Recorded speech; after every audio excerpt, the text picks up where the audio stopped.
the clean team for 25th ID is going to clean and disinfect the common areas and the outer of the facility, right? So the individual is actually going to clean their actual barracks room. So not sure if that's going to be all for ATSC and for the outlier units that's plugged in right now, but we'll try to hit both concepts so we can give you at least a technique for both. Okay. So again, this is a way. Okay. This is not the way. Okay. So you guys can modify as needed. Okay. So we'll kind of break it down in the phases throughout this exercise. We'll break it out into the CP, what the CP items look like, the Doffing area, and then the actual glass cell, so the actually barracks room, common area. It's all going to be the same concept, okay? So at this time, we're going to start from like actions on, okay? So you guys already received your order. You guys already got the back brief from your trace teams. And now we're going to start from actually coming on site and execution. So this is a diagram of 25th ID layout of the barracks, okay? So I got it, every facility is looking different, but this is for 25th ID. So just say this section, right? This is where the hot room is located at. It's in this wing, this section, all right? So what we recommend is start from the farthest side, right? So you start from this section right here, right? And then you got the elevator. So you have two entry points. So start with this section, and then we can decon or disinfect the handrails of the barracks. If it's hard floors, mop the floors, the walls. You're going to disinfect this side first. And then now this side is open. You'll move to the elevator. You'll start disinfecting the elevator. And now at least we're leaving an entry point open for soldiers to come in and out, okay? So we're not blocking all this at one time. And then you're gonna do the last section where the hot room is last, all right? So any questions with that? So your wet weather top and bottoms, your over gloves, you're gonna have an inner pair of gloves as well, your over boots, and your N50 mask, okay? So this is the critical items of PPE that you would need to be effective when cleaning. Now we also have some couple other alternate PPE that you can wear. Okay, you got the poncho with the N50. You got the Tyvek. Now I know a lot of units are not going to have the Tyvek. Okay, the Tyvek with the N95 and your goggles and gloves. And then the other one is your J-list with your N50 and gloves and over boots as well. Okay, we're just worrying about some kind of outer layer that can protect you just in case you come in contact with one of the droplets come on you, right? So again, not really worried about the outer skin unless you're just licking your whole body, which you shouldn't be doing anyway. I'm just worried about the respiratory, okay? Your team, if your clean team still has to conduct the barracks room or whatever, there's a sketch that we have, and we can push that out to everybody if you don't have the sketch. My recommendation for this sketch is you got to laminate it, right? Laminate it and use permanent marker so you can wipe down the sketch with the wipe and disinfect it before your C2 node takes it, okay? So at this time, the demonstrator is going to wipe the sketch down and place it on this tarp so your team leader or your C2 node can come and grab it and use it to finish up their reports.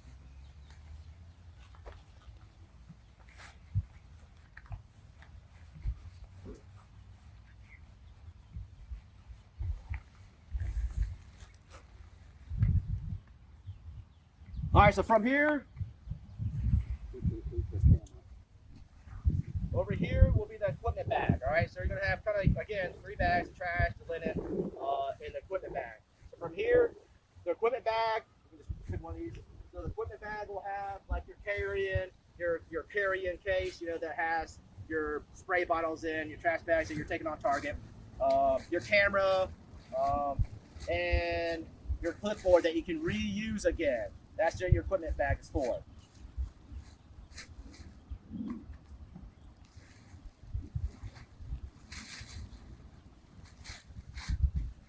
All right, so from here, he's spraying the solution into the bag. Again, we'll go and put the lid in, and we're going to double bag it with the 3 mil bag.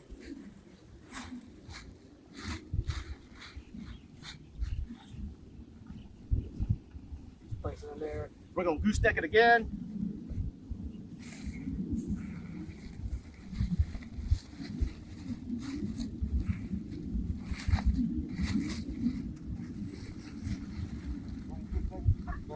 So why are they putting every linen in one bag to reduce?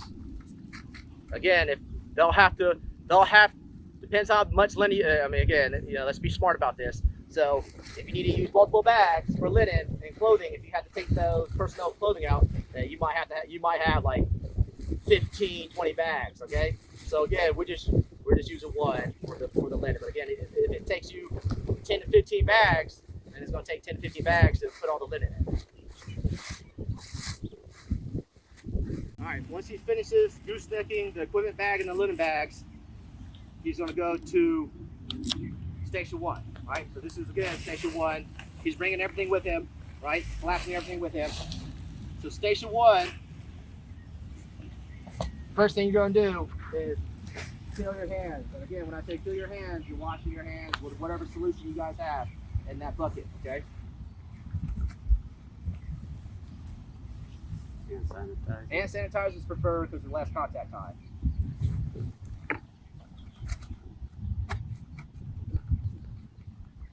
All right, so from here, he's going to take his outer gloves off.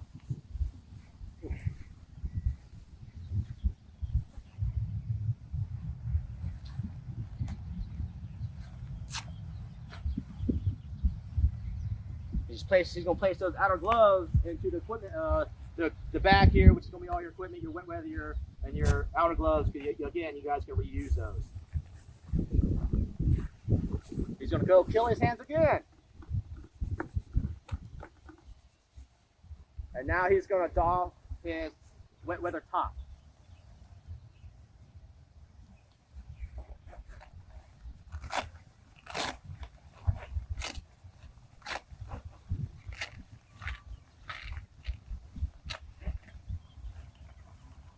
He's going to pull from the back and just pull from the sleeve, and the wet weather jacket will come right off. Again, from here, you can place your wet weather top into the bag. Now you're going to clean your hands again. Because you're touching your outer garments all the time. So again, if you guys, one of the questions on there is like, why am I cleaning my hands all the time? So I know in the medical field, the seabird community, they know why, but you're touching the outer garment every time, right? So every time you touch the outer garment, there's a potential of getting the virus, the contamination on your hands. So that's why we clean our hands every time we touch something on the outer side, okay?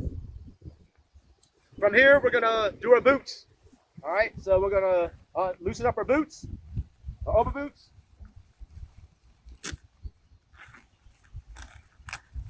You can unzip the bottom of your trousers.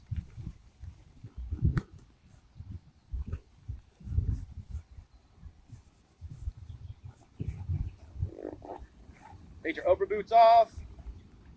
Place the over boots in the bag. Clear your hands every time you come off contact. Take the other over boot off.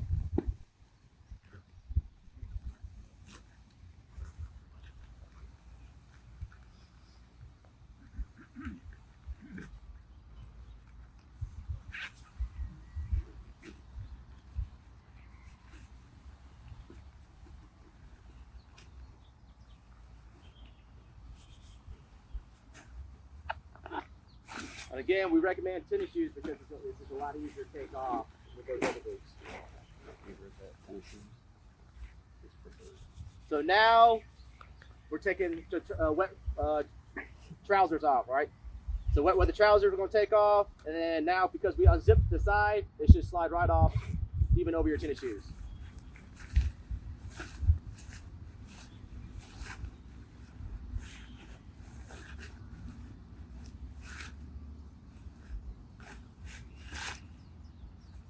Place the trousers in the bag.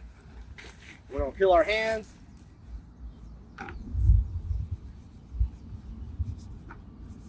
And then now we're going to gooseneck. We're going to spray solution in the bag. And then gooseneck your wet weather and gloves and overboot bag. bringing all the equipment up to station 2. All right, so this is station 2. Again, our recommendation is between 10 to 15 feet between station 1 to station 2. You should have is your last pair of gloves and your N50 mask. Okay, so from here, he closes down everything.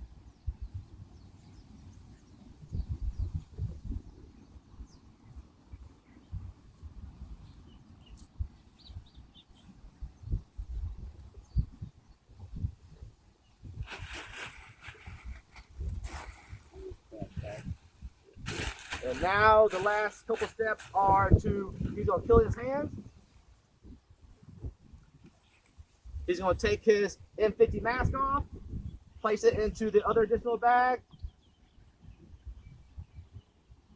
Always place the mask in the bag. I mean, we can place if you place it face up, it'll be a little better because you can disinfect it with the spray. You get the whole face piece instead of if you push the face first, you just go get the inside. You want both, but again, we're worried for the outer portion of the face, the N50 face mask. So from here, he'll actually spray the 50. All right, so now from here, he's gonna kill his hands again. The last thing he has is his last pair of gloves. All right, so this is called the pinch pull method. All right, so he's gonna pinch his pair of gloves and pull away. Pinch and pull away. There you go. And then everything again is gonna be right here in the pile. All right, so his very last step will be killing the hands one more time with hand sanitizer, preferably, right? So good, 20 seconds, leave that bad boy on there, and wash your hands with a hand sanitizer, okay? That's the very last step of the doffing procedures, okay? Take it, put the trash in the trash, and then you'll have to take your linens to a designated laundry facility on post. So again, wherever that may be, if it's hopefully your unit will dedicate one laundry facility, and then all the laundry will go there to be cleaned. The trash, and we talked to Division Med, the trash is not considered biohazard. Okay, so right now we're treat it as regular just trash. So you just go and place the trash items in the trash can. Okay, so there's no collection point. There's no taking it to, for our situation, to tripler, because it's not considered bio. All right, we're just getting rid of it as is regular trash. We kind of mentioned, from here when you start, retrograding back, you have to worry about the laundry facilities for the linen. You have to worry about the trash, which is right now just the regular trash. But now you have to start worrying about the refit. Like the good question over here is like, hey, how long do we wait for our to reuse our PPE? And then should be some kind of medical screening again. So again, that's something on the what we recommend is at the last thing. What does that medical screening look like? So again, that's something that we'll get with a div surge and your unit to provide that question. What does that look like? They need a medical screening at the end of this clean team concept. Once they get done executing the clean team, now they're done. They're now in the refit mode, the recovery mode. Is there a medical screening, or is there need to be one unless you're showing symptoms? Yeah. So good question. So let's talk about medical screenings right now. What we want people to do is self-monitor, right? And that's exactly what we would advise the clean teams is to self-monitor yourself. So what does that look like? Am I feverish? Do I have a fever? That means, do you have access to a thermometer, right? If you don't, then the BCTs have thermometers, and we should be issuing out the clean teams maybe a few thermometers in the event that somebody pops up and says, hey, I'm feverish. The other part is, am I having respiratory distress?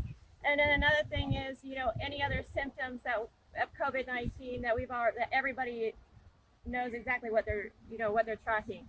So does that make sense?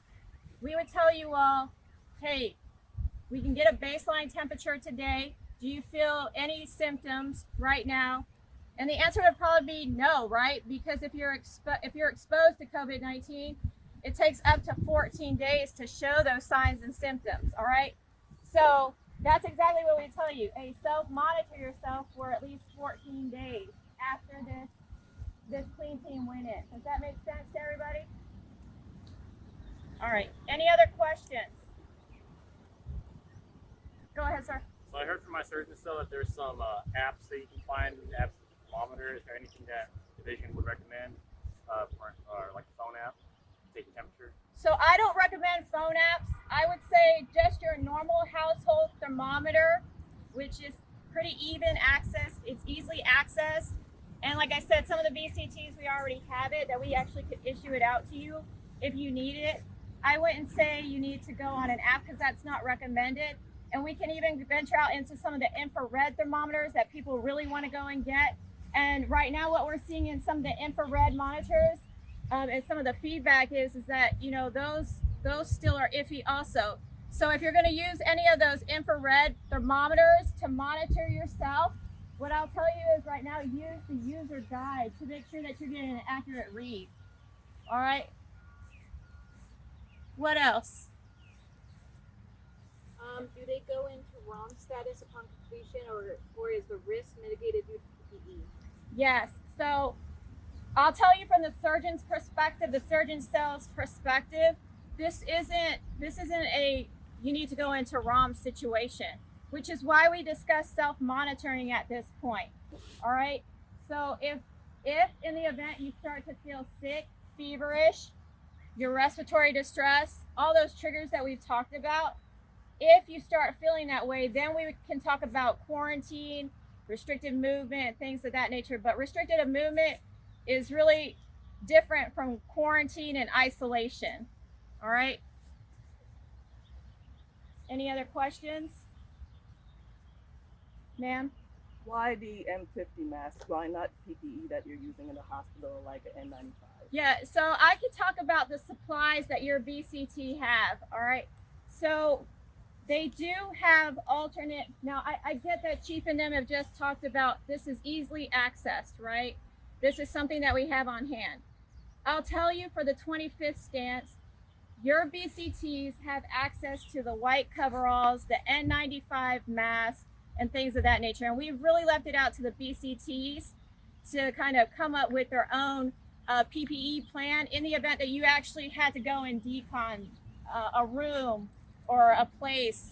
All right, so it really is BCT driven. And do you have access to it? Yes, there definitely is some coveralls, there's gloves, there's N95 mask out there. All right, so it's really command driven. He or she is going to receive that sketch, right, that clean person did on site. We provided a template, which is called a XM, right, executive summary, right? It contains like 2 pictures and a summary, who was on the team. We can push that template out to everybody. But we at 25ID, we want that sketch and that the sketch and the XM within 4 hours. All right, so H+4 after the mission is when we want it at the division level.